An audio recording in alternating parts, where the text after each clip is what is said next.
ছোটবেলায় আমরা অনেকেই ডোরেমনকে দেখেছি, কিভাবে নোবিতার সবকটা ছোট বড় সমস্যার সমাধান করতে সে এগিয়ে আসতো, কখনো কখনো তার ইচ্ছা না করলেও। একটু খেয়াল করলে দেখতে পাবে আমাদের চারপাশেও এরকম বেশ কিছু মানুষজন আছে। বাকিদের সুবিধা করে দিতে তারা সদা তৎপর। তাদের মধ্যে যারা খুব ভালো মনের মানুষ, যাকে বলে দয়ালু গোছের, তাদের কথা বলছি না।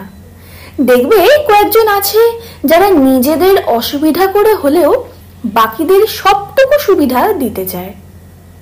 ঝগড়া অশান্তি এড়ানোর জন্য বেশিরভাগ সময়ই সব থেকে বেশি মানিয়ে নেয়।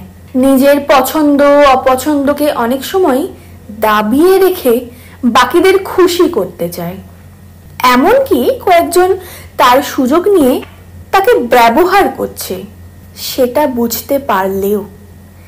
এদেরকে বলা হয় পিপল প্লিজার। এই পিপল প্লিজিং কোনো সাইকোলজিক্যাল অসুস্থতা নয়, যদিও ডিপেন্ডেন্ট পার্সোনালিটি ডিসঅর্ডার জাতীয় কিছু সমস্যাতে এটা দেখা যেতে পারে। এই সমস্ত পিপল প্লিজারদের অনেককে হয়তো ছোটবেলা থেকেই অনেক বড় হয়ে উঠতে হয়েছে, বয়সের তুলনায় বেশি দায়িত্ব নিতে বা বোঝদার হয়ে যেতে হয়েছে। অনেক সময় তাদের ভিতরে একরকম অসহায়তা কাজ করে, আর বাকিদের কাছে নিজেকে উপযোগী করে যেন নিজের ভিতরকার সেই শূন্যস্থান পূরণ করার চেষ্টা করে চলে তারা।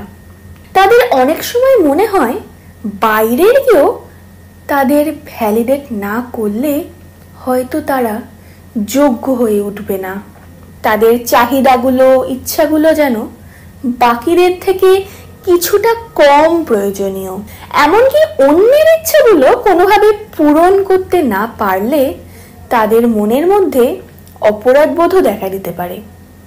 আর দেখা যায় অনেক সময়ই তারা অনেক বেশি দায়িত্ব নিয়ে ফেলছে, কাউকে না বলে উঠতে পারছে না।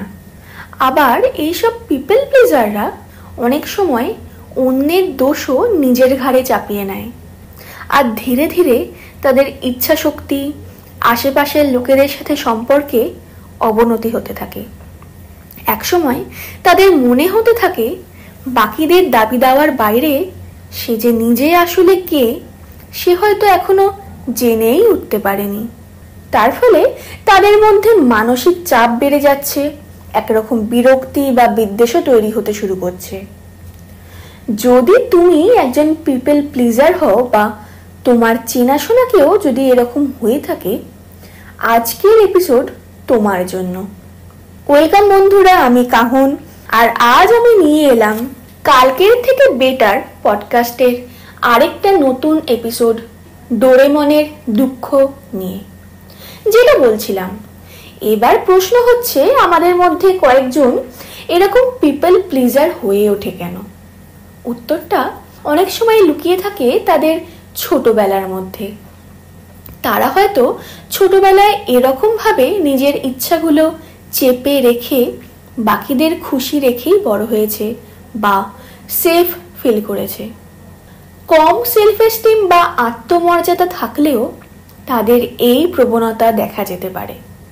অন্য কারোর থেকে না শুনতে বা রিজেক্টেড হতে যারা ভয় পায়, হয়তো তারা এভাবেই নিজেদের সবার আগে রিজেক্ট করে বসে থাকে। এই পিপল প্লিজিং ফাইট আর ফ্লাইটের মতো একরকম ট্রমা রেসপন্সও বটে, যাকে বলে ফন। আর অবশ্যই আমাদের সমাজে অনেক ক্ষেত্রেই এরকম ব্যবহারকে উৎসাহ দেওয়া হয়। 2022-এ আমেরিকায় YouGov.com সাইট থেকে 1000 জন আমেরিকা নিবাসীর সার্ভে করে দেখা গেছে তাদের মধ্যে 49% জনই নিজেদেরকে পিপল প্লিজার বলে দাবি করেছে। আবার যাদের মধ্যে কিনা 56% মহিলা। এতক্ষণ শুনে যদি তোমার মনে হয় তোমার নিজের সাথে কিছু কিছু মিল খুঁজে পাচ্ছ, তবে তোমার জন্য থাকলো আমার কিছু টিপস। প্রথমত, তোমাকে জানতে হবে তুমি তোমার সব রকম পারা না পারা, কম পারা নিয়েও খুব করে ভ্যালিড। সত্যিকারের ওয়ার্দি।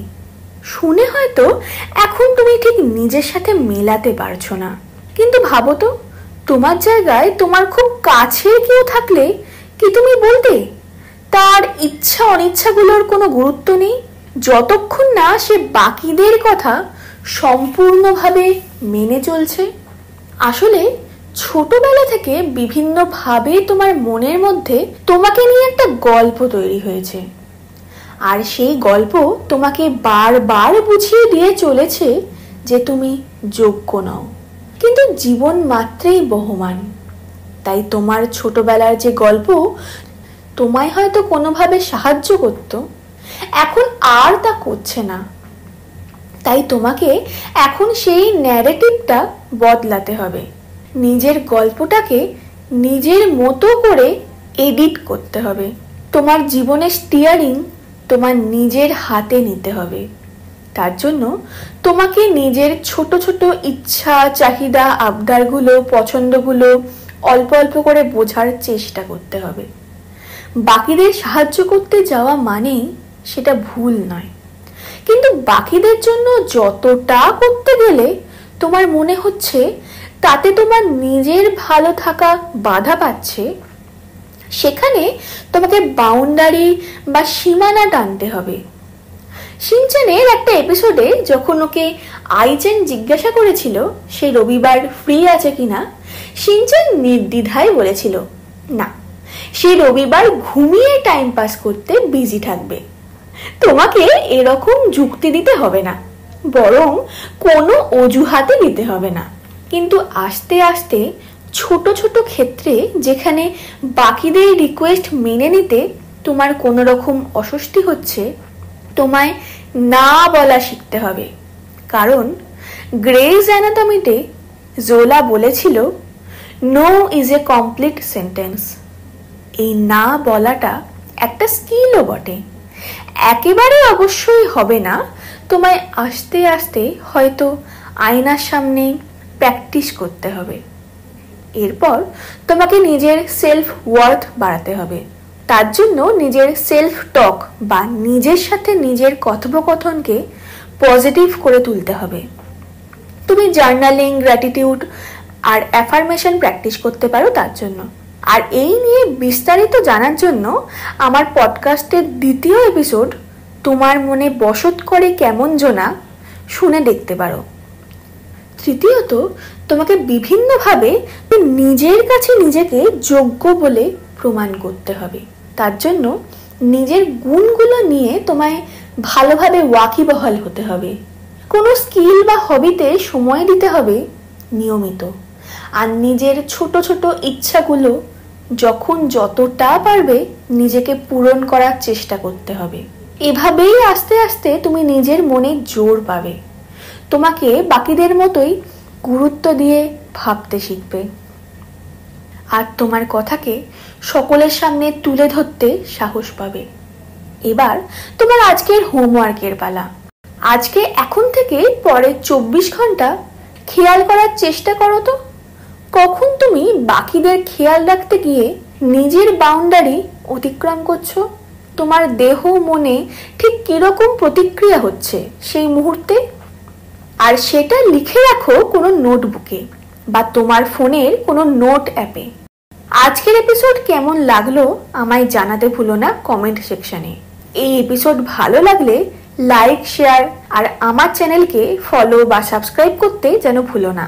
ফিরে আসবো আমার পরের এপিসোডে আবার নতুন কোনো টপিক নিয়ে। ততদিন সুস্থ থেকো, আনন্দে থেকো, কালকের থেকে বেটার থেকো।